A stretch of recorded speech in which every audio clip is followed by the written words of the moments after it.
Oh, so close. Almost had you, Pikachu. Sorry. I was playing my Pokemon Go. Let me put that away for a bit. In this week's episode, we're going to be filled with comic book news. And as we all know, anything can happen in the world of comics. My name's Matthew Kamor, and I'm back again to bring you the Blind Eye News, where we bring you anything and everything nerd. Let's begin.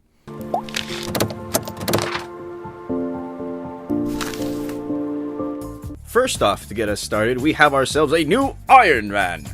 Marvel is relaunching their Invincible Iron Man title, but Tony Stark will not be in the suit. Instead, Riri Williams, 15-year-old black woman, will take his place. The MIT student is rumored to be smarter than Stark, according to the writer Brian Bendis, and with her introduction in Civil War II, fans expected her to become the new War Machine. Hooray for Marvel for adding more diversity to their heroes, but man, it really isn't looking good for Stark, is it? From Marvel to DC, to the town of Bedrock? In their new wave of reboots and reimaginations of the Hanna-Barbera TV shows, DC has added Flintstones, they're the Flintstones, to their magical roster of comics. Issue 1 was released on July 6, joining the likes of Scooby-Doo, Wacky Races, and Johnny Quest. They aren't afraid to take liberties with the story either, as the Flintstones are touching gender and racial equality, Wacky Races has turned into Mad Max, and Scooby-Doo and the gang are terrorists. It's all going to hell, guys. I really don't know. If this sounds like something you'd be interested in, be sure to pick up the issue at your nearest comic book store. Now, I said this episode's going to be comic book related. However, this one is not directly related to comic books. In fact, it's more related to the San Diego Comic-Con. So it should count for something, am I right? Right?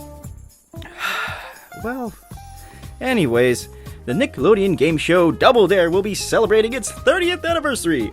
And to celebrate, they're bringing it back for a one-night-only special event.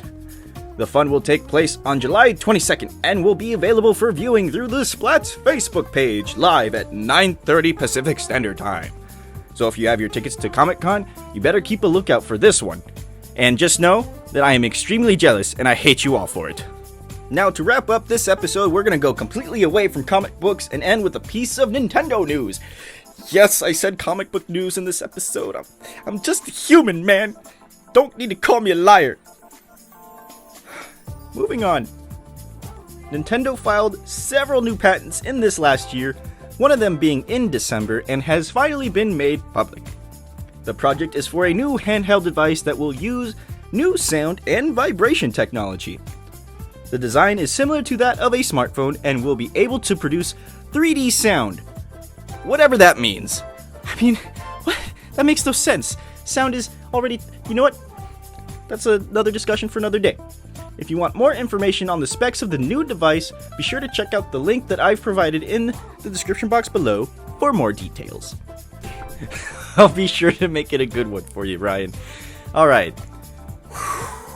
And that will do it for this episode of the Blind Eye News. I hope you guys enjoyed all of the articles that I had for you today. A lot of comic book stuff. I know I ended with Nickelodeon, ended with a little bit of Nintendo here and there, but you know, that's beside the point. All the articles for all of the topics that I discussed today will be in the description box below, so be sure to check those out at your own time. And be sure to follow us on our social media. Just go to the search bar, type in Blind Eye Studios both on Facebook and on Twitter, and you'd be able to find us without a hitch. My name is Matthew Kamor, and I will see you next week.